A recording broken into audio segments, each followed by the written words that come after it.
გამარჯობა საქართველოს ეროვნული ფონდის სამუშაო სივრციდან, სადაც მიმდინარეობს პოდკასტ მემკვიდრეობის ჩაწერა.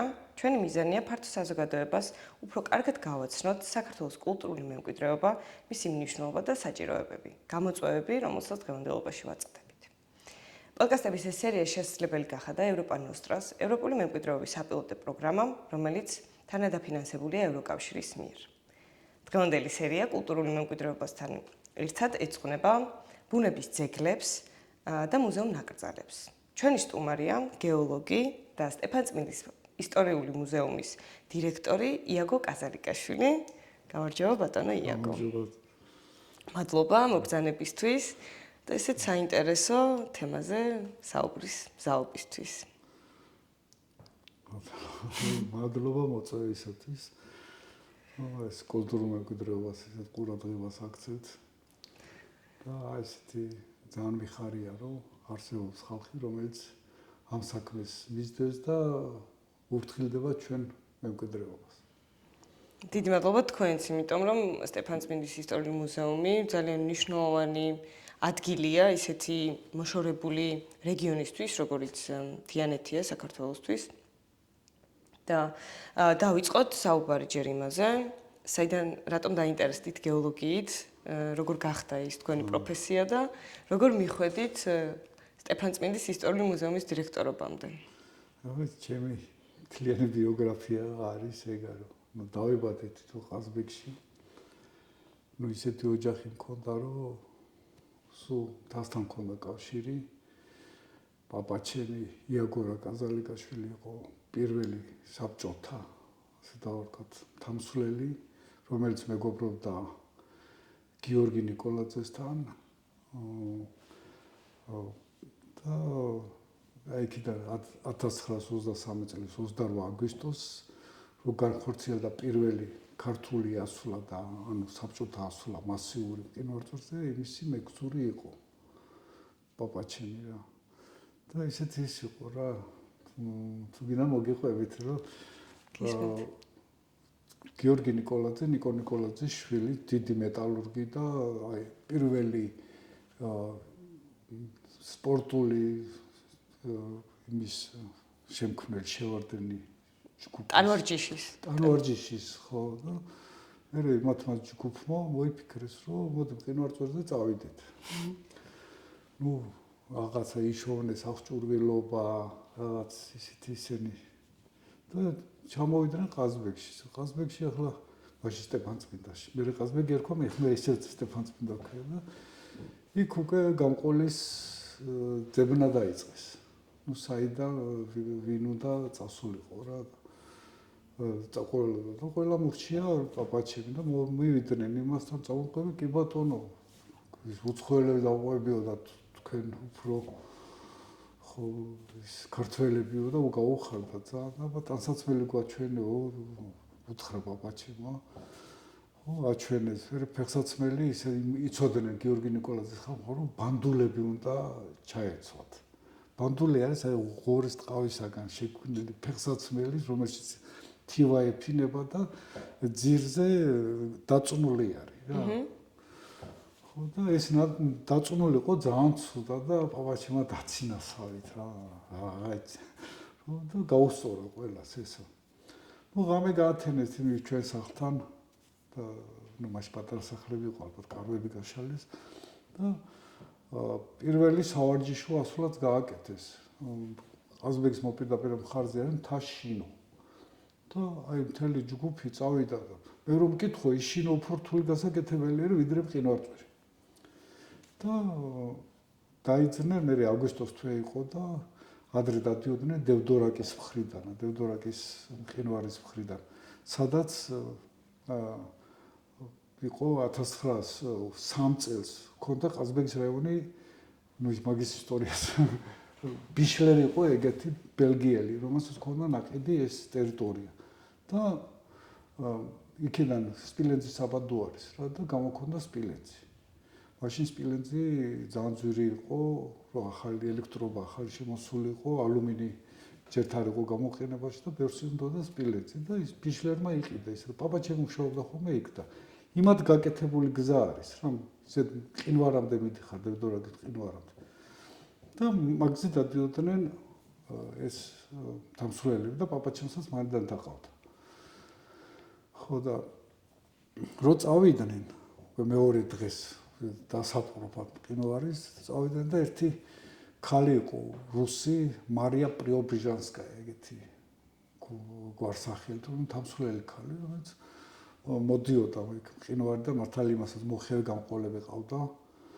ხო და რომ წამოვიდა და ეს ახალგაზრდები რო დაინახა ეს წარმოვარჯიშები ეს ქალები ამდენი და ამათ თქვენ როგორ გაახვალთო იქაო და ეს ძალიან გაბრასდნენ რა ეს ჩვენი ქართველები ეს ხო და ყველა ავიდა მწვერვალზე 19 ადამიანი 19 ავიდა მათ შორის იყო 5 ქალი ხო და ეს ძალიან კარგი ჩანაწერები აქვს გიორგი ნიკოლაძეს რომ აი როგორ ავიდნენ როგორ გადაიხვია პაპაჩემს როგორ საფეხურებს ხდიდნენ და რაღაც ისე და ეგ არის ნუ პაპაჩემიდან დაიწყო. მე გიორგი ნიკოლაძეს ძალიან უყვარდა, მე გამოჩნდნენ სხვა სიმონ ჯაფარიძე, ალექსანდრა ჯაფარიძე, ალიოშა ჯაფარიძე, რომელიც იყო ქართული ალპინიზმის მამები, ასე ვთქვათ რა და ტექნიკური ასულები და რაღაცები. ეს ჯაფარიძე საერთოდ ეგეთი რაღაცები აქვს ნაკეთები, მგონი სოფლიოში მწვერვალებზე მაგათ რო გაკეთებული მაგდენი არავის არ აქვს.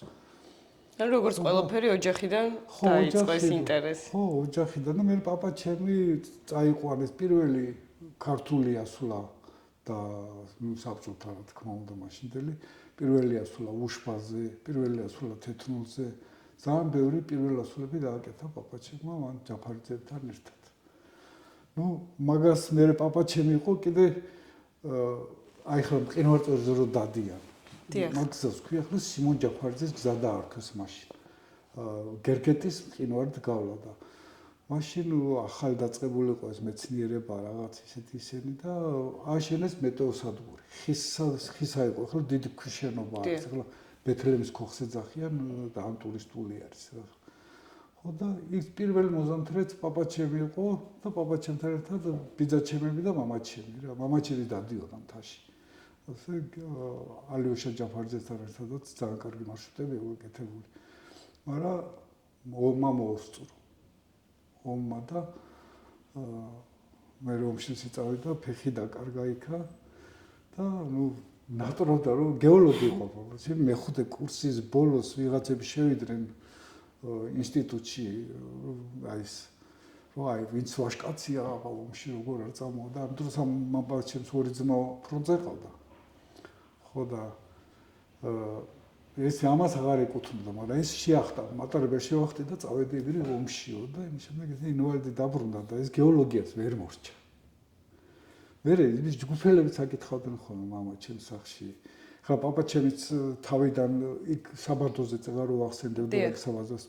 იქ მუშაობდა, მე იყო უბნის უფროსი რაღაცა და ეს გეოლოგია რაღაც გადმოვიდა რა ჩემზე რა და ისე უხარდა ხოლმე მამაჩემს მე გეოლოგი რო გავხდება ის სიამაყე აქონდა და ეს ექსპედიცია ჩამოვიდოდი რუგზაკს დავდებდი რაღაცა ისა და უხაროდა და თან ისეთი ის იყო მამაჩემი რომ ჩემი ენციკლოპედია იყო ჩემთვის რა რომ ვიტყოდი ეს აი მინერალის ფორმულა მითხარი რა აღარ მახსოვს და ის ფორმულები იცოდა რა ყველა კაცს და მინერალის ფორმულა იცოდა ქიმიური ფორმულას მეტყოდა ხოლმე რა. ძალიან საინტერესოა ხო თქვენ ნუ ეს ოჯახის მემკვიდრეობა მთლიანობაში ეს არამატერიალური ცოდნა არა მხოლოდ მეცნიერული არა მხოლოდ მეცნიერული არამედ აი ეს ეთნოგრაფიული და ისტორიული ქართული დარწმუნებული ვარ კიდე სხვანაირად არის გამიჯდარი თქვენს ოჯახში და სპილენძის საბადო ახსენეთ და ძალიან დიდი სიმდიდრეა მოკლედ საქართველოს წიაღისეულში და ეხლა სიღრმეებში რომ ჩავიდეთ და მაყურებელს და მსმენელს უფრო კარგად რომ აუხსნათ აი საქართველოს გეოლოგია, გეოლოგიური შრეები და ფორმირებები, რამაც აი საქართველოს დღევანდელი რელიეფი, ტოპოგრაფია და ეს ძალიან დიდი თემაა. მიწისქანები განსაზღვრა. ძალიან დიდი თემაა. შესავალის სახით. ნუ აი მაგაში აი ყაზბეგის რაიონი აი საქართველოს გეოლოგიაში ერთ-ერთი გამორჩეული ადგილია და აი მთელი ბუნებით და იმით აი ჩემი მეგობარი ახლა ვინც დადის ველზე და საქართველოს ბუნებას სწავლობს, თუ ბოტანიკოსები, თუ ზოოლოგები, თუ გეოლოგები, გეოგრაფები, ყაზბეგს ეძახიან კავკასიის ანომალიას. იმიტომ რომ აი ყველაფერი შეხვდები ყაზბეგში. სასწაული ბუნება გვაქვს. აი გეოლოგიით რო დავიწყოთ, აი სუთავიდან, აი კავკასიონი გეოსინკლინური ზონა იყო, აი კასპიის ზღვა და შავი ზღვა გაერთიანებული ზღვა იყო. აქეთ ჩრდილოეთიდან სკვითური ფილაქანი ესაზღვრებოდა, ეს სკვითურ ფილაქანზე ხო იყო მდინარები რაღაცა, იქიდან ხო ირეცხებოდა, ჩადიოდა ზღვაში. ლაბილურია, რბილი ზედაპირი ქონდა, ნუმანტიამდე რა ის გეოსინკლინური აუზს. მე სკვითურ ფილაქანი აქედან მოაწვა, არაბეთის ფილაქანი სამხრეთიდან, ნუ ჩრდილოეთსაც ჯობდა, ეხლაც ეგეთი ბრძოლა გვაქვს, რა რუსებთან როგორც მაშინ აი ბუნებაშიც ეგეთი. გეოლოგიური და გეოპოლიტიკური ბრძოლა. კი, ერთადერთი და მოაწვა ესა ის მანტია აღარ გაუშვა დაბლა ეს პალეოზოური ერაში. აღარ გაუშვა ეს მოქვია ნალექები და ეს და მთებმა დაიწყეს ამოწევა. ეხლა მთებს რო შეხედა შრეები სულ გადმოხრილია ჩრდილოეთიდან სამხრეთისაკენ. აი ესე დანაოჭებული და რაღაც ეგეთი ის. და ამ დანაოჭებას და მიწა ამოსვლას თან მოსდევდა ვულკანიზმი. და აი ყაზბეგის რაიონში აი მაგას ყველაფერს ნახავ. შემოდიხარ საზღვარზე, პალეოზოურ გრანიტებს ხედავ, აი ნუ სიმეტრიული ფორმირებები ეს 6 კუთხედის, ხო? გრანიტები არის. გრანიტების შემდეგ კრისტალური ფიქლები ეფარება. მერე იურული პერიოდი არის 177 მილიონი წელს დალექილი მასა თავისი დიაპაზის დაიკებით. მერე ზევით წამოვიდა და პერიფერიებზე ცარცული ნალექები, ეს გეოლოგიური ისენია ფენები რა. ნუ ბოლოს მეოთხეული საფარი გვაქვს და ეს თეატრთა წარმოშობა ეს ალპური ოროგენეზისი ქვია რა. ალპური ოროგენეზისის დროს დაიწყო ეს მილიონი წლის წინ. აი ეს მთების ამოწევა რა და ამასთან ერთად ხო მოდიოდა მანტიიდან ხო ბზარები ჩნდებოდა და მანტიიდან ვულკანები ამოდიოდა და საკმაოდ ბევრი ვულკანი გვაქვს ყაზბეგში. ნუ ძირითადი ვულკანი და თან თითოეულს ძალიან ბევრი ამოფრქვევები აქვს რა. აი მყინვარწვერი რომელიც არის, სამი კრატერი აქვს მაგას. ესეთი ვულკანი. ამას კიდე აქვს პარაზიტი ვულკანი, ტყარშეტის ვულკანი, რომელიც ყველაზე ახალგაზრდა არის და ხლა ჩემ დროს სათარი იღებდნენ, მე სტუდენტი ვიყავი 18000 წლის წინოდელ ამოფრქვევას. მაგრამ ახლა ცოტა დაუწიესავით რა 6000 წელი რომელიც მე არ მჯერა რა. იქ არის ხაბარჯინა ვულკანი, შერხოტა, რუსოს ხეობაში რო შედიხარ, სულ ვულკანური მხარე არის. და ეს ამოწევა რო ხდებოდა, რღვევებიც ხო კეთდებოდა. და ბევრი რღვევები გვაქვს რა და ერთ-ერთ რღვევაზე არის ეს სპილენძის საბადო რა. სპილენძ კოჩიდან ურ საბადოები, აი თქვა დევდორეკიდან გამოდის და ყუროს მთისაკენ ადის ესეთი და ამ რღვევაზე გვაქვს სპილენძი. და აი თქვა თურსოს რღვევა გვაქვს ძალიან სახელოვანი რღვევას ვეძახი. აი რომელიც აი ისევ გაჩვენებს რომ სადღაც მოქმედია რა აქ რომ ბევრი მინერალური წყალი ამოდის. მინერალური წყალი აი CO2-ით ძალიან გაჯერებული. იქვია აი სამი ვულკანი გვაქვს იმის სირქული რა და აი რო ახსენეთ კიდე ეს ბუნების ძეგლები. ძალიან ბევრი ბუნების ძეგლი გვაქვს თრუსოს ხეობაში. მართალი კომუნისტების დროს უფრო მეტი ქონდა, მაგრამ ეხლა რატომაც გაგვიუქმეს. მან და არის ერთი რა ქვია ბუყბუყად პასეძახიან, ანუ აბანოს ტბა, ძალიან ისეთი შთამბეჭდავია და რაღაც ცისფერი და ის გაზები ამოდიოდა ხოლმე რა ძალიან რო გონია რომ დუხს. ამ დროს კიდე ეს გაზი ამოდის. მან და არის ძალიან ბევრი ფეროფერული ტრავერტინები, აი გარდან დალექილა ის სტალაგმიტსაც ხედავ რა, მოდგარეთ ხემეში არა. ეგეთი ისენია. არის კიდე ის ვოკლუზი არის. არის კიდე ერთი ადგილი, რომელიც ბუნების ძეგლი არ არის. მარტო გაზი ამოდის. აი სოფელ აბანოსთან და შეიძლება მაგის გამო. გოგირდის გაზი? თუ CO2, მაგრამ გოგირდის სუნია და დიდი ხან რო გაჩერე თავს გატკიებს რა. ეს შიშინით ამოდის რა რაღაც ეგეთი ის. და მთლიანობაშიც საქართველოს ყველა რეგიონი ძალიან განსხვავებულია გეოლოგიური ფორმირებებით, კი, როგორც ბა. ბარში, ისე მთაში. და ეს მრავალფეროვნება ქმნის ზუსტად იმ კოლექციას ბუნების ძეგლების, ყაზბეგში ყველაფერი დიდარია. გვაქვს, რაღაც სასწაული არის რა, მაგიტომ რომ გრანიტებიდან დავიწყეთ და უკვე გაზებელ. ვულკანებამდე ავდივართ რა და ეს რამდენიმე პერიოდი, მეზოზოურ პერიოდს ხედავ მთლიანად. და პლუს ამას ემატება ძალიან მნიშვნელოვანი ასევე გეოლოგიური ფენა ანთროპოგენული პერიოდის და ის კულტურული მემკვიდრეობა უკვე, რომელიც მთელ ამ გარემოს ორგანულად ერწყმის. ეს ბუნებაში ახლა ჩვენ ბევრ ექსპედიციაში მაქვს მიღებული გეოლოგიის გარდა აი ფრინველებზე დაკვირვება. ჩემი მეგობარია, რომელიც დაიწყო და შესწავლა საქართველოს ფრინველებს და იქ ყაზბეგს უყავს ორი ფრინველი, ეგეთი დიდი კოჭობა და წითელმუცელა ბოლოცეცხლა, რომელიც აი საქართველოში აი ყაზბეგში ნახავს. საქართველოში კი არა, ევროპაში ძალიან იშვიათი ფრინველები. და ეს ყაზბეგში ცხოვრობენ და აი ახლა უკვე დაიწყებენ ეს ფრინველების მოყვარულების სიარულს ყაზბეგში სანამ ეს ჩიტები მყინვარებთან ავლენ. ზაფხულში მყინვარებთან ადიან, ზაფხულში ჩამოდიან აბლიპიხას ხეებზე კაცვი. კაცვზე, ხო. ხო და იმის დაკვირვებას რა და იმას რომ დაინახავენ, აი ეგ არის მაგათთვის რაღაც სასწაული ნახეს რა. ეგეთი ის არის ფრინველებზე. კავკასიური შურთხი, ყაზბეგში არის ის როჭო, კავკასიური, აი მაგები სანახავად მოდიან, ბატკანძერი, კი არის ყველგან, მაგრამ ისინი განსაკუთრებით ეს 4 ფრინველი კავკასიაში, რაც ავთქვი, ეს არის ამ მაგაზე, აი საიდან არ მოდიან მაგის სანახავად რა. და დათქმენ მაგის საყურებლად. ჩვენ ხა შესავალში თითქმის ყოველ თემას შევეხეთ ნაწილობრივ, რასაც გვინდა რომ დღეს ვისაუბროთ. და რადგან ბუნების ძეგლები არის ძალიან მნიშვნელოვანი და მთავარი თემა დღევანდელი ჩვენი საუბრის, იუნესკოსაც აქვს ცალკე კატეგორია ან ბუნების ძეგლად და საქართველოში რა ინდიკატორები განსაზღვრავს ბუნების ძეგლი, თქვა კლდოვანი მასა, ხო, ეს დეპოზიტები და ამ შემდეგ იქნება თუ არა ბუნების ძეგლი მაგალითად. ბუნების ძეგლები არის აი იშვიათ რომელიც აი რო დააგრიო ან რაღაცა ეგეც ვეღარ აშენ. ბუნებამ რა შექმნა, ის ბუნებას ვერ უნდა დაუტოვო და ის სილამაზე რასაც უყურებ ის სხვა ვეღარასოდეს ვეღარ როგორ თქვა, ვეღარ ნახავ რა. ან მილიონი წელი უნდა ელოდო ის.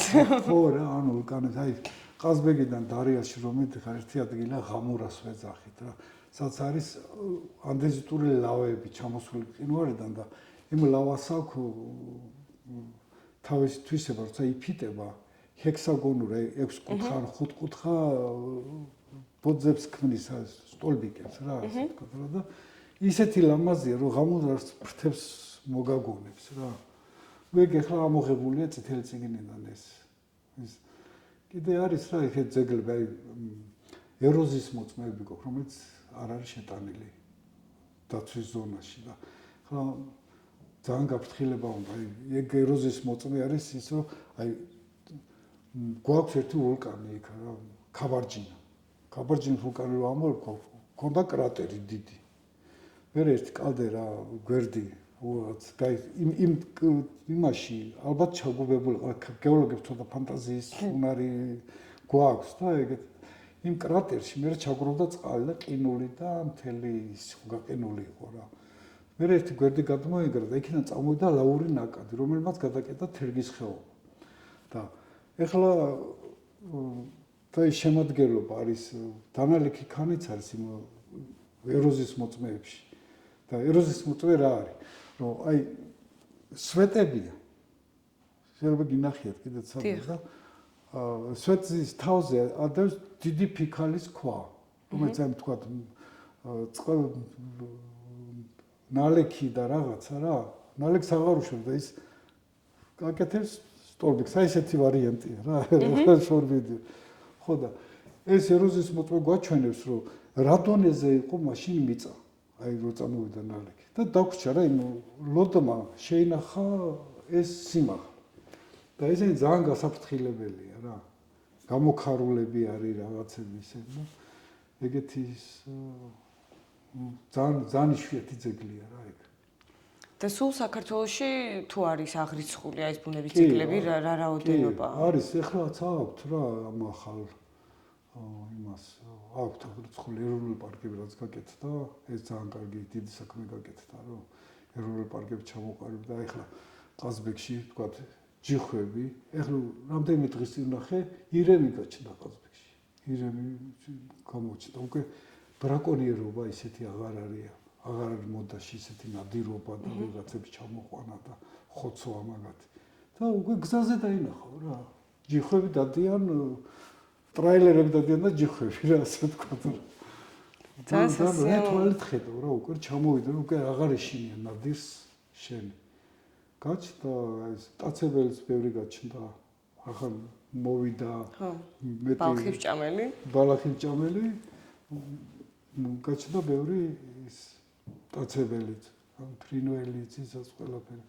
თან კიდე ყაზბეგზე ფრინველებზე გამახსენდა ისე ტრასა გადის. რომელიც ჩრდილოეთში მიფრინავენ, ეხლა ჩრდილოეთში მიფრინავენ და ისეთი ლამაზსაყურებელია, ხოლმე მტაცებლების გადაფრენა. აი გუნდ-გუნდად რომ ესე ტრიალებენ ჰაერში და მიფრინავენ დაღლილები და რაღაც. ის შემოდგომაზე ძალიან საყურებელია. ეხლა არის რა, ეხლა. თვითონ ეგ მომენტი რა. ეხლა განსაკუთრებით გეოლოგებისთვის და მეცნიერებისთვის თვალსაჩინოა ის კლიმატური ცვლილებები, რაშიც მთელი დედამიწა მოცული და ყველა რეგიონზე და ყველა ქვეყანაზე ახდენს გავლენას ეს. აი ამ პირობებში, როცა მყინვარები დნება, არა სტაბილურია ამინდი სეზონების ხანგრძლივობა და ინტენსივობები არის შეცვლილი. აი ამ პირობებში ბუნების ძეგლებზე ზრუნვა რა გზებით უნდა ხდებოდეს და მოსახლეობის როლი რა არის ამაში?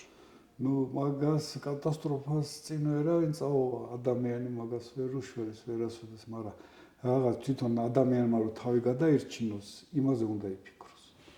აი ახლა მე თაში სიარული დავიწყე 80-იან წლებში. და პირველად რომ დავინახე, თქვა გერგეთის მყინვარი, დევდორაკის მყინვარი რა, ის თავეჭდილება ისე თვალებში მოხს რა და იმის შემდეგ თქვა რომ რო ავედი ბოლოს ჩემი იმაში მახსოვრობაში რაც ვქორთი 2-3 კილომეტრით უკან ვერ დახეული.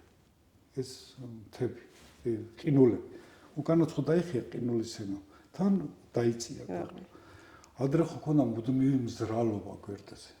რომელსაც ქანები ყინულს ეჭირა ქანები. ეს ყინული ხომ მეწია ეს მზრალობა უკვე აღარ არის, მაგალითად თუ ეს პერიოდი რო წავით და ამან შლა დაიწყო. რო იშლება ეს მერე გუბდება, აი მორენა და წყლით იჯერჯება სულად და მერე მოდის სასწაული ღვარცოფი. აი ეგეთი ღვარცოფი 2014 წელი იყო. დევდორაკზე რომ დიდი კატასტროფა რო გამოიწვია. მაგ დროს ის გესის გაკეთება უნდათ რა დარიალი ჰესის. ხო და უნდა ვინახე და გვირაბი გამოთხარეს პირდაპირ დევდორაკის ხეობის გაყოლება. მეუბნები ამ შენებლებს რა შვებით. არ შენ რაღაცა, ნუ აქედან ვიღაცა ყავდა ლობისტი გეოლოგები, ჩემზე პროვინციალმა გეოლოგმა რა იცის.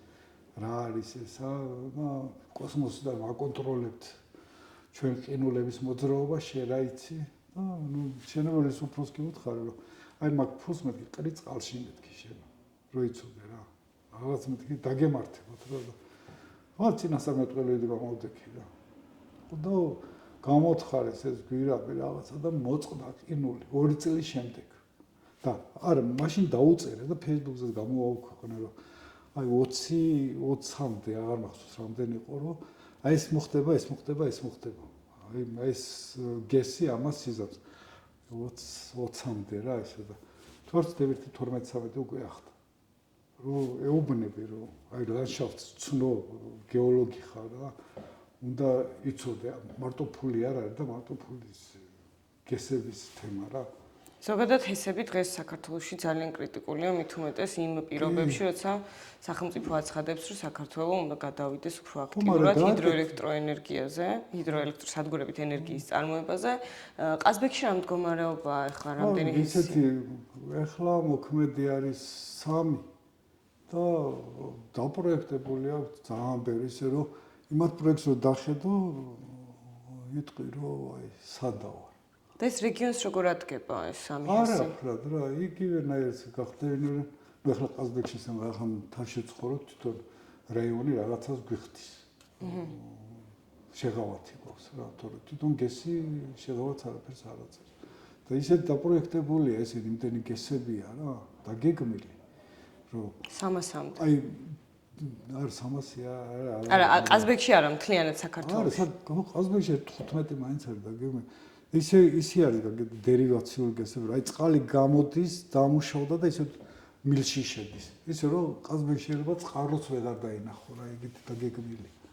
და ეს ნუ კიდე დააჩქარებს და გააუარესებს ამ კლიმატურ ცვლილებას, რაშიც ხო, ძალიან. შევაბიჯეთ უკვე დიდი ხანია. აი ხლა ის ნოსხეობა, ნუ ადრე კომუნისტების დროს თირაიკონის დივანი იყო, რომელმაც მოდი საქონელი გამრავლდეს ყაზბეგში და ნუ ყიზლაში რო ვეღარ ვივლით, მდინარის ნოს წყლის ხეობაში წყალი ჩააგდეს კალაპოტში.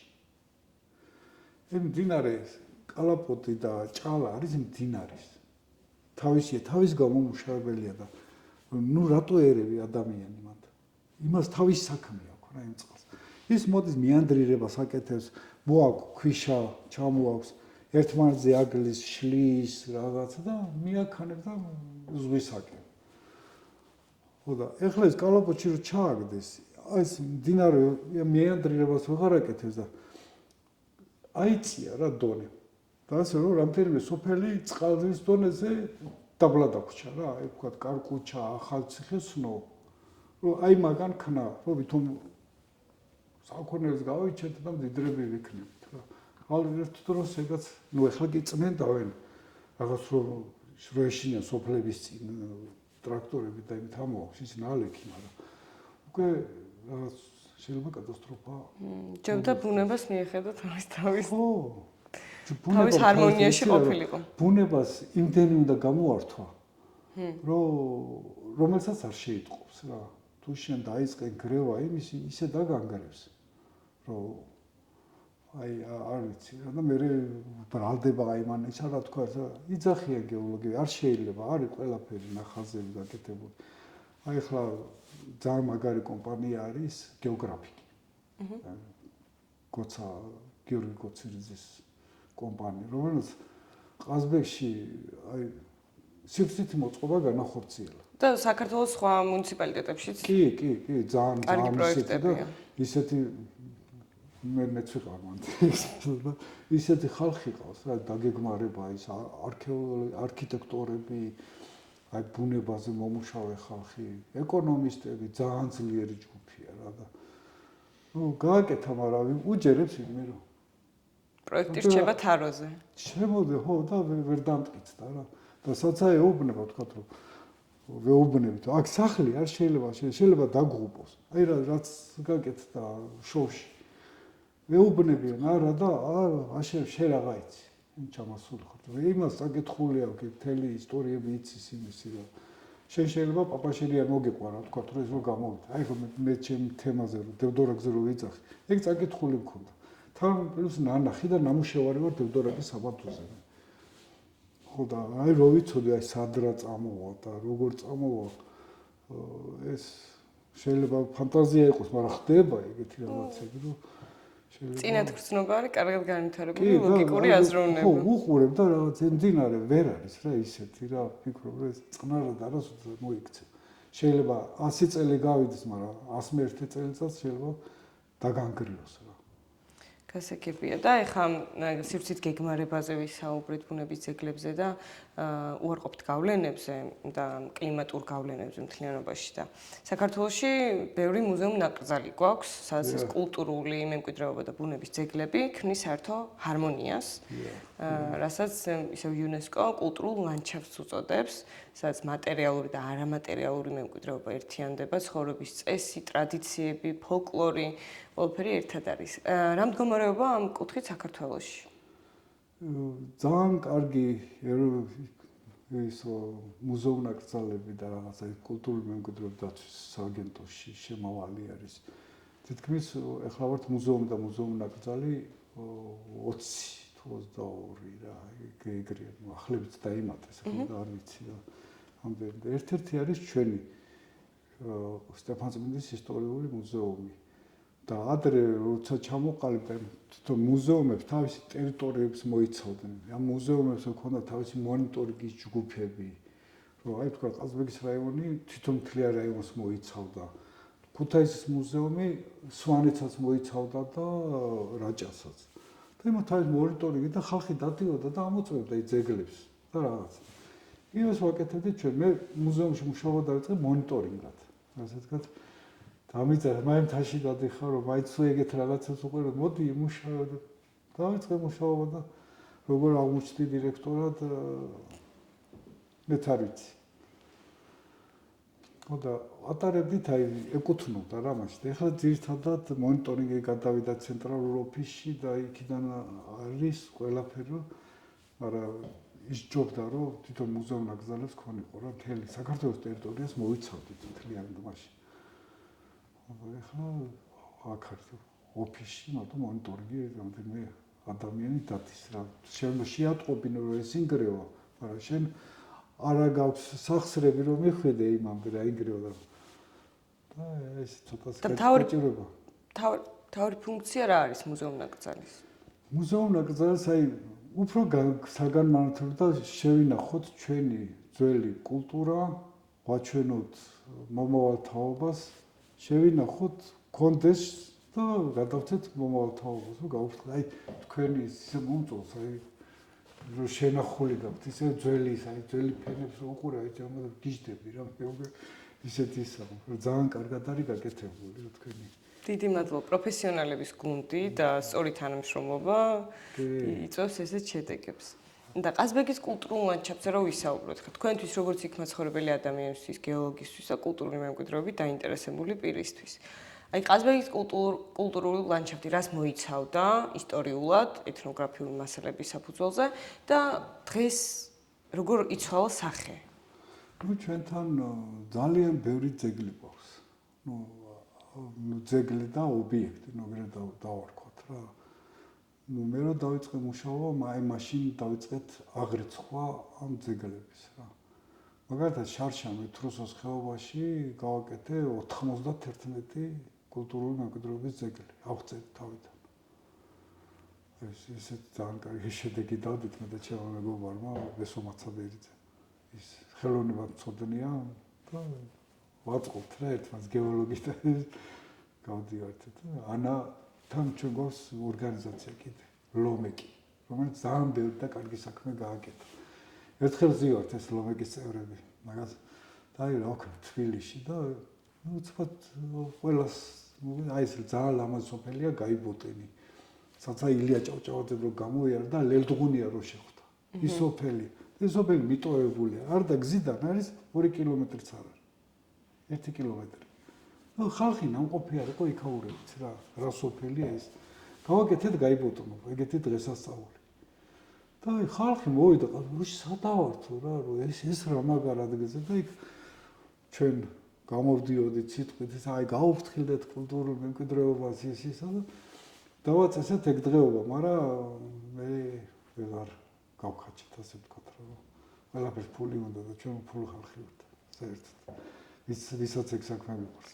მე გავაკეთეთ თრუსოს ბანაკი გავაკეთეთ.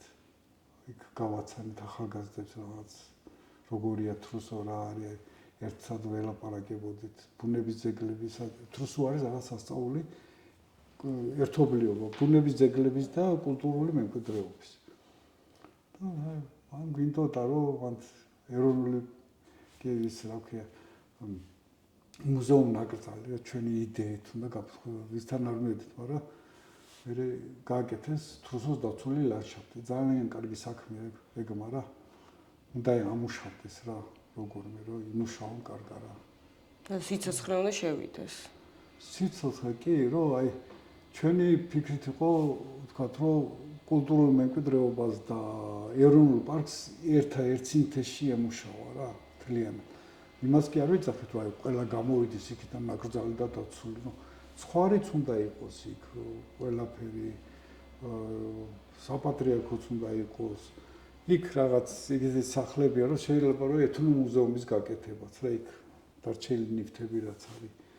და გვინდოდა რომ აი ყველა სოფელში რა თქვა ისეთი ის იყო იდეა რომ ვთქვათ პატარა სახლები აგვეშენების კულტურულ მემკვიდრეობას რომ ჰარმონიაში მორგებულიყო გადაცემოდა არიდით ერთ ოჯახს ორ ოჯახს თითო სოფელი იქ გესტჰაუსის ქონიყოთ იმათ და იმ სოფლებისთვის მოევლოთ რომ წყემსებს აღარ გაენადგურებინათ ეს ჩვენი კულტურული მემკვიდრეობა. უპატრონოს რო ხედავ ადამიანი, შენ თვითონაც არ გიჩდება პატივისცემის შეგრძნება, რომ იქ რაღაც უნდა იყო მოწიწებით და მოკრძალებით. და ის წყემსები რო შედიან და ვთქვათ რომ იმ სოფელში ცხოვრობენ და ინგრევა იმ ცხრისაგან და საქონელისაგან იქაურობა რომ იმას მაინც დაიცავდნენ რა. ხო? რაღაცით მაინც ცოტათი გადარჩებოდა რა. თუ აღდგენა და რაღაც არ წავა. არ და ულამაზესია რა, ეგეთი არ ვიცი რა სანამ თუ კიდე რამე. აი ლომეკის საქმიანობაზე კიდევ უფრო სიღრმისეულად რო ვისაუბროთ, თქვენ თრუსოს ხეობის აღწერა ახსენეთ. რა მემკვიდრეობის დოკუმენტირება მოხერხდა აი ამ პროცესის განმავლობაში რა, რამდენი სოფელი, რამდენი ძეგლი? აი ხო გითხარით რომ ნუ კულტ მემკვიდრეობას ჰქონდა მოგონი 50-მდე ძეგლი აღწერილი. მერე ჩემი მიცემული რაღაც 70-მდე თუ რაღაცა 91 გვაქვს აღწერილი, რომელიც აი ბოლო 1-20 წელი არც ერთ წიგნში არ არის შეტანილი და ჩვენი გაკეთებული არის. აი ეს ლომეკმა ეგ ძალიან დიდი საქმე ქნა და ლომეკმა ქნა კიდე შარშან სხვა არასამთავრობო ლაგი ქვია რა დუშეთის ლაგთან ერთად აი მე და ანა გელაშვილი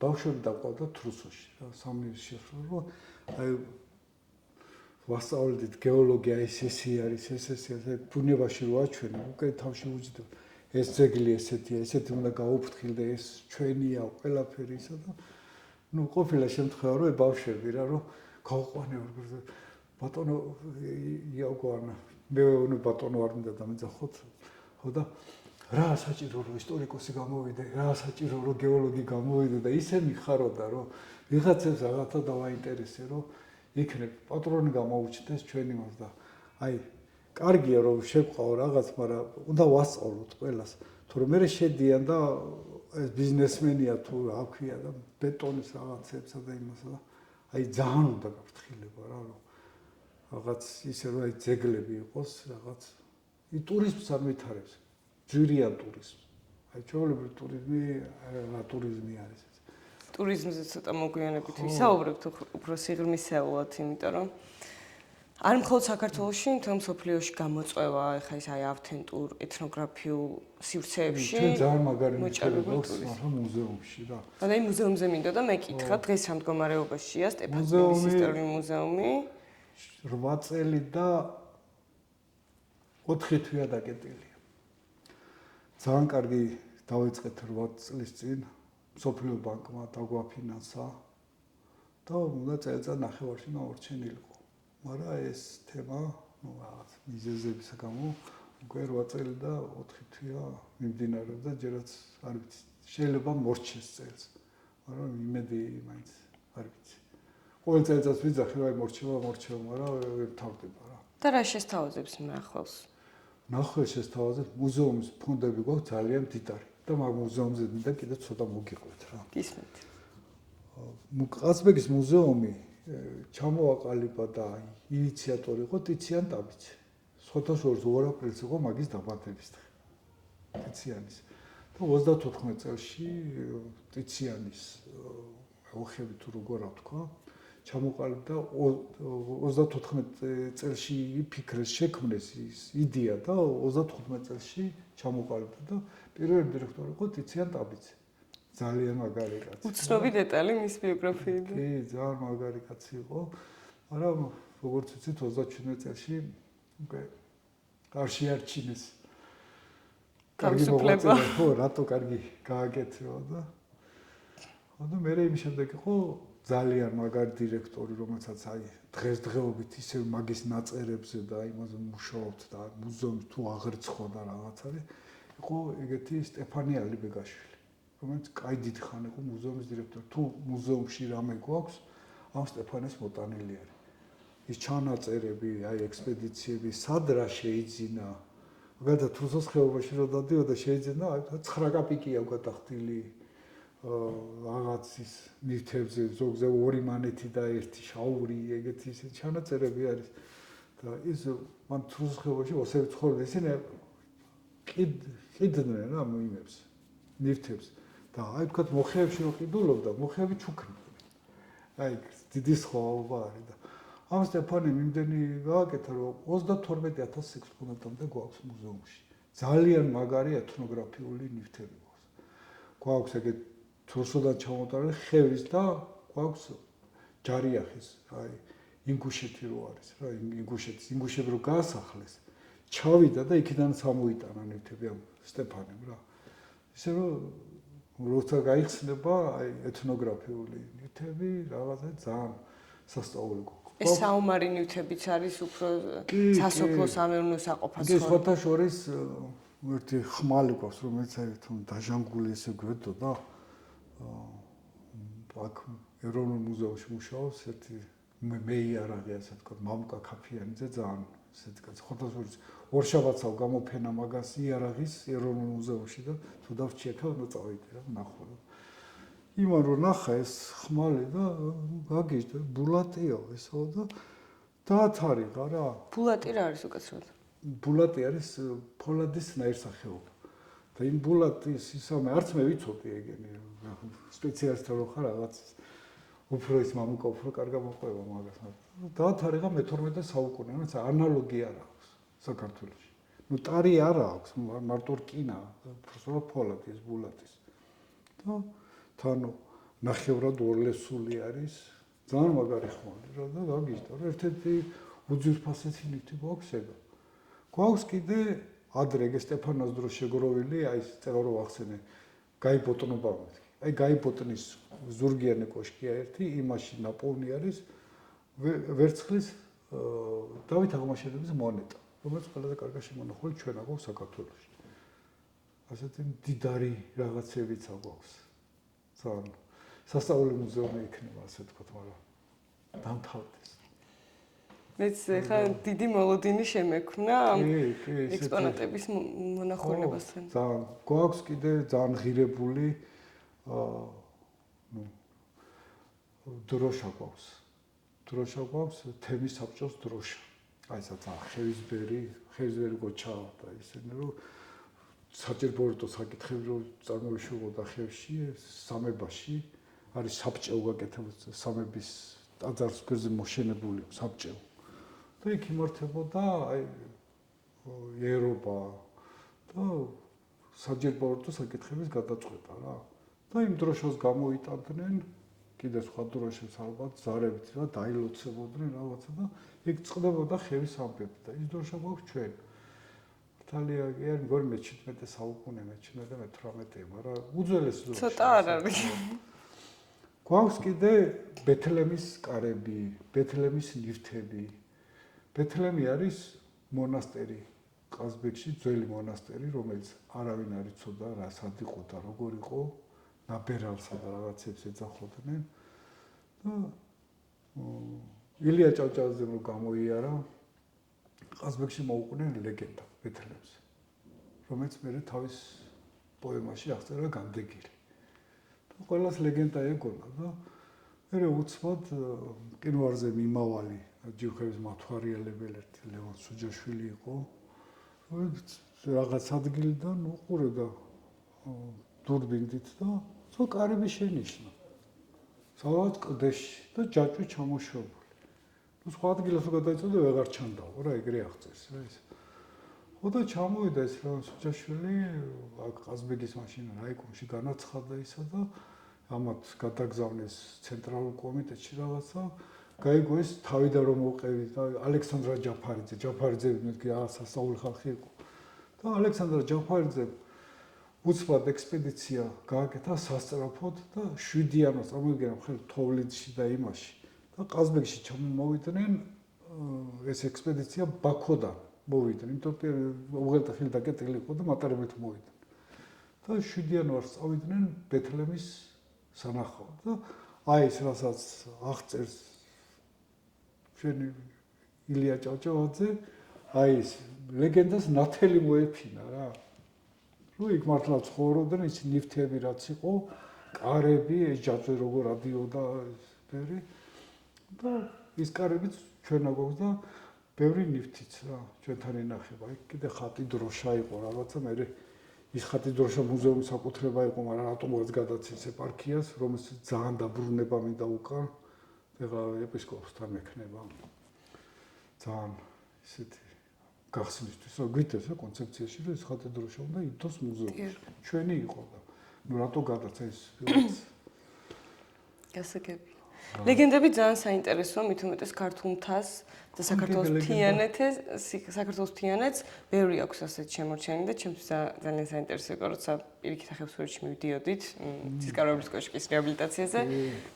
გიდმა გააჩერდა პირდაპირ გითხრა, აი აქ, აი ამ როშკასთან იახსარმა და დევებმა იბრძოლეს და აი აქ მათრახი გადაარტყა ამ ქვას და მართლა ისე ძალიან სწორხაზოვანი ნაპრალი აქვს ამ დიდ ლოდს და ზოგადად ძველი დროის ადამიანისთვის ანუ გეოლოგია როგორც მეცნიერად ჩამოყალიბდებოდა არ იყო მატერიალისტურად ასახსნელი მარტივად რატო ფორმირდებოდა კონკრეტული გეოლოგიური არეალები და ლეგენდებს უგონებდნენ კონკრეტულ ადგილებს მითების რაღაც ამ გმირების კეთილის და ბოროტის ბრძოლის ადგილებად მოისაზრებდნენ და ყაზბეგში თუ არის რაღაც ესეთი ლეგენდები რომელიც მე გეოლოგიურად ძალიან მარტივად იხსნება აი პრომეთე და ის ცეცხლი მაძიებლები და ისინი აი თქვა ქართულად უკვე ამირანზე რო გადავალთ. ამირანი იყო მიჯაჭვული ჩვენთან მყინვარწვერზე და აი გველეშაპი რომ მოდიოდა და რაღაცა და ის გველეშაპი ახლა კი დაგვიდნა მყინვარი, მაგრამ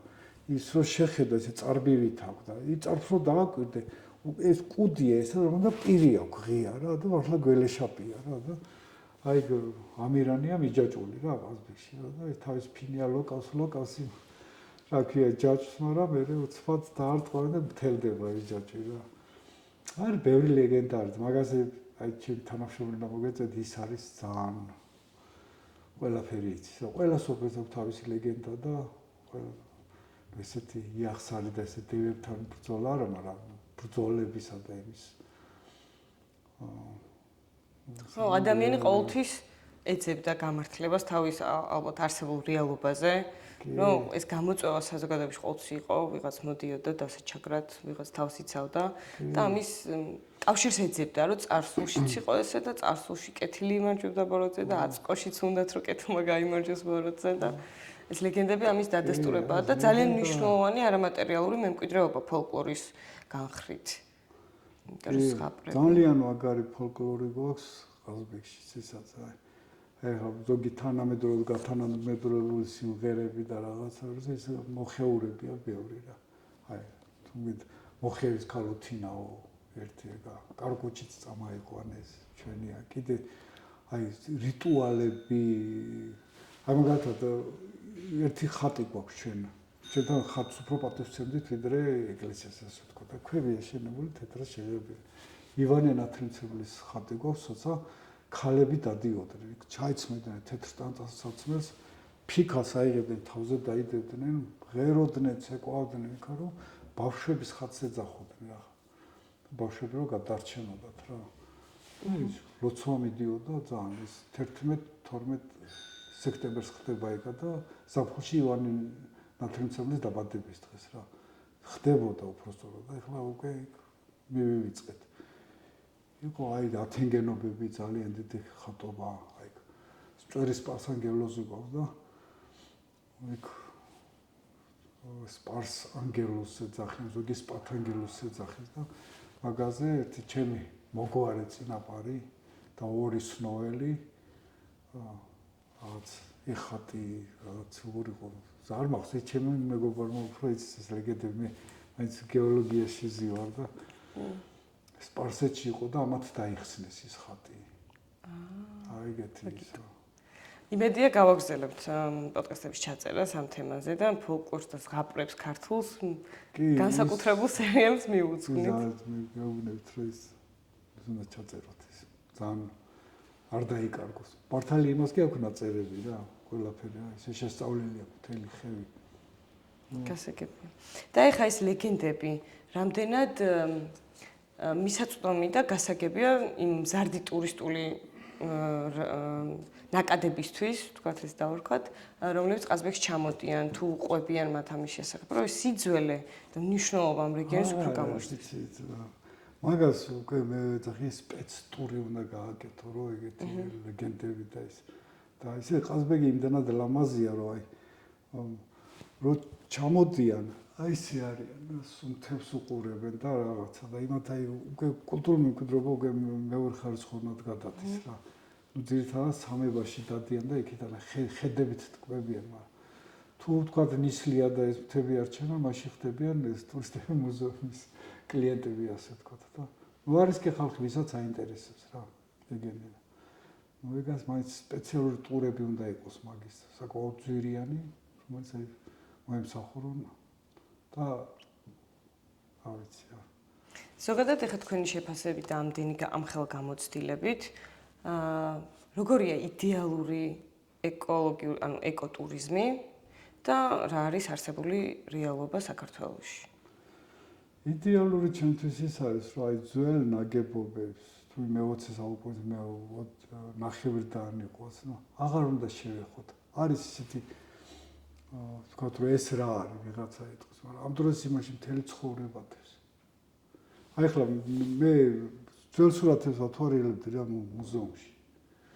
და ქალიზის ეს იმაში პატარა შესასვლელები ქონდათ ხოლმე სახში რა, არც ფანჯრები და ქვებზე ზევიდან ქონდათ ხოლმე პეტროგლიფები.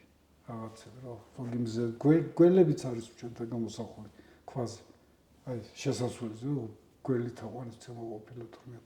და იმაზე არის სურათზე, რომელხი ხელია, ესე და 6 თითია გამოსახული. საათოა ეს სად არის და უცბად დავდივარ იქ და ეს ქორნახი კედელში ჩაშენებული. აუ, ეხოწები ხელი არ ახლოთ ამას შაინახეთ, კარგ ანუ მაჩუქეთ მუზეუმში წავიღებ და რაღაცა ისეთი. უნდა გაუფრთხილდეთ რა ყველაფერს და ეს.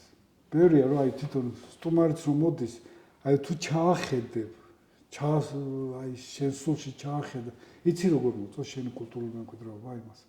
გიждდებიან რა. არ არის საჭირო ეს თანამედროვე ეს სასტუმროები ბეტონი. არა, აფუჭებს ყველაფერს. და უნდა ხდებოდეს თუ არა ნაკადების კონტროლი, ვთქვათ, იმ რაოდენობით. კი, აუცილებლად უნდა ხდებოდეს. მაგრამ იცი როგორ არის, ეხლა ჩვენ ქართველები მაინც აი მაშ ფული კეთდებოდა ყველა იმ საქმეს აკეთებს. მე რა უცბად ის შეეძირება ეს მე სხვა საქმეზე გადადი. ნუ ყაზბეგი ხა სასტუმროებით სავსე. ნაკადი ტურისტისა იმდენი არ არის.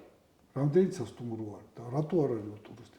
იყო ტურისტი და არის, მაგრამ იმდენი სასტუმროა შენის რომ ტურიზმი არ მოემატება ეგრე. და მაგას თავის სპეციფიკური მომსახურება უნდა, თავისი გიდი უნდა, თავისი ის უნდა რაღაც მარტო ფულის კეთება არ არის, უნდა შენი სამშობლო უნდა შეაყვარო სხვასაც. ჯერ შენ უნდა გიყვარდეს. და ეს სხვასაც უნდა შეაყვარო. და თქვენი აზრით თუ მოსახლეობასთან აქტიური, ეგრეთ წოდებული ცნობიერების ამაღლების კამპანიები ჩატარდება, რომ აი უფრო სიღრმისეულად ჩაიხედონ იმ მეთოდის და იმ მიმართულების სიკეთეები, გაიაზრონ და გაისიგრძე განონ, რომელიც აი ამ ნელ ტურიზმს, ვთქვათ, თანს დევს, ხო? რომელსაც ასევე აქვს კომერციული სარგებელი. შეძლებენ თუ არა ისინი თავის ქცევის შეცვლას? არ ვიცი, მანდ უკვე თვითგადარჩენის იმაზე უნდა წავიდეს, ეგ არა, ვიც ისწავლის და შეიგრძნობს მაგას, ის გადარჩება და იმას უფრო მეტი თანხაზე შორის, ასე ვთქვათ რა. დანარჩენი აშენის სასტუმრო და იყავ, თუ ტურისტი არ იყოლებოდა თუ ვერაფერს ვერ გააგებინებ და მარტო დაძინებაში არ თმევ ფულს, სხვა რაღაცა. და ისე ხასიათი შეიცვალა ბოლო წლებში ტურისტმა? ნუ ახლა ბოლო წლებში ძალიან ასე ვთქვათ, ევროპელი ტურისტი, რომელიც იყო ფასეული და ინტერესიანი, აღარ არის რა ისეთი. უკვე აზიური ტურიზმი წამოვიდა უფრო და იმათთან არც მაქვს შეხება მე. მე ძირითადად რა ტურისტებთან საქმე მქონია სპეციალისტებთან და საქმიანი. ეს არ ვიცი ახლა. მოკლედ ვერ ვიტყვი რა. გასაგებია, დიდი მადლობა. სანამ დავასრულებთ, ხომ არ გაქვთ რამე კითხვა, კომენტარი ან აზრი, რომელიც გამოგვრჩა საუბარში და გინდათ დაამატოთ? მე თქვენ წინა ჩაწერილი პოდკასტებს ვუყურე, ძალიან ბევრი რამეც ვისწავლე იქიდან, ძალიან ბევრი ინფორმაციაც ავიღე და ძალიან კარგ საქმეს აკეთებთ. ეგ გამოგდა მიხარია, რომ აი ესე თქვენ ძალიან უფრთხილდებთ კულტურულ მემკვიდრეობას. დიდი მადლობა, განსაკუთრებით მნიშვნელოვანი და мотиваციის მომცემია თქვენერი გამოსილი ადამიანისგან ეს შეფასება. მე ჩვენს გახარებული ვარ, რომ ასე ვსწავლობ ყველა სტუმართან ერთად რაღაც განსაკუთრებულს და იმედი მაქვს, რომ მაყურებელთანაც მიგვაქვს ის ინფორმაცია და მათ უჩნდებათ ეს პასუხისგებლობის შეგრძნება, რომ ყველა თვითონ ჩვენგანი საზრუნავია, ის რაც წინაპრებმა ჩვენამდე მოიტანეს. თანგიდე რასაც მეც ნახულო უფრო მეტი არიცი რა, ეგ არის რა, რომ აი სულ ვითომ არის სიძველე და ეს იყო და მორჩა, არ არის ეგრე. რასაც მეც იგე უფრო მეტი არიცი. უფრო სხვა თემაში და იმაში ვარდები და რაღაც ძალიან ესეთი ძალიან კარგია რა კულტურული მემკვიდრეობა ასე ვთქვა და უნდა დაიცვას ყველა მოქალაქე. ყველა უნდა გაუფრთხილდეს იმას.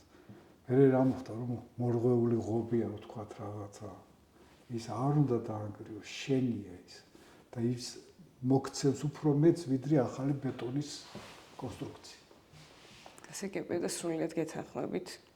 იმედი გვაქვს ადამიანებს გაერთიანებით და მსგავსი ინიციატივებით, რასაც ჩვენი ორგანიზაცია თუ თქვენი ლომეკი და სხვაები კიდე რომლებიც სხვა რეგიონებში მუშაობენ, ეს ძალისხმევა შედეგს მოიტანს, შემდგომ თაობებს უფრო მეტი ინფორმაცია იქნება და ის პასუხისმგებლობის შეგრძნებაც გაუძლიერდებათ. ძალიან აი მომავალ თაობა ძალიან მინდა რომ ჩაერთოს ამ საქმეში რა და სხვადასხვა ძალიან მიხარია აი თქვენი თაობა აი თქვენი მეგობარი და ჩემი პატარა მეგობარი ბურჯანაძე გიორგი ეს არის ჩემთვის და მაგისი მეგობრები რომლებიც ერთად ასოში მუშაობდნენ არ ვიცი ძალიან ისეთი კარგები არიან რომ გონია შემკე მიეცი შენ საქმე იმოდა ისე შენზე მაგრად გააკეთებ სასიხარულოა რა ეგ რომ ძალიან მაგარი თაობა მოდის დიდი დიდი მადლობა სტუმრობისთვის, ესეც საინტერესო ამბების მოყოლისთვის, ინფორმაციის გაზიარებისთვის. სტეფანწმინდის ისტორიულ მუზეუმს უსურვებ, რომ წელს მიიღოს პირველი ნახულები და იმედი მაქვს მათ შორის მეც ვიქნები ერთ-ერთი პირველი და მარმონდომებული ამასთან დაკავშირებით. დიდი მადლობა, ღმერთს მაქნას რა კიდე მაგასაც შევხვეწებ. მადლობა ჩვენს მსმენელს და მაყურებელს, რომ იყო ჩვენთან ერთად და ამ სერიაში მოისმინა ინფორმაცია ბუნების ძეგლებზე და მუზეუმ ნაკრძალებზე, რომლებიც ესე ამდიდრებს საქართველოს და უკეთ წარმოაჩენს მის ისტორიას. კომენტარებში გაგვიზიარეთ თქვენთვის საყვარელი და ყველაზე შთამბეჭდავი ბუნების ძეგლი, რომელიც ბოლო პერიოდში ნახეთ ან გინახავთ და გელოდებით შემდეგ სერიაში.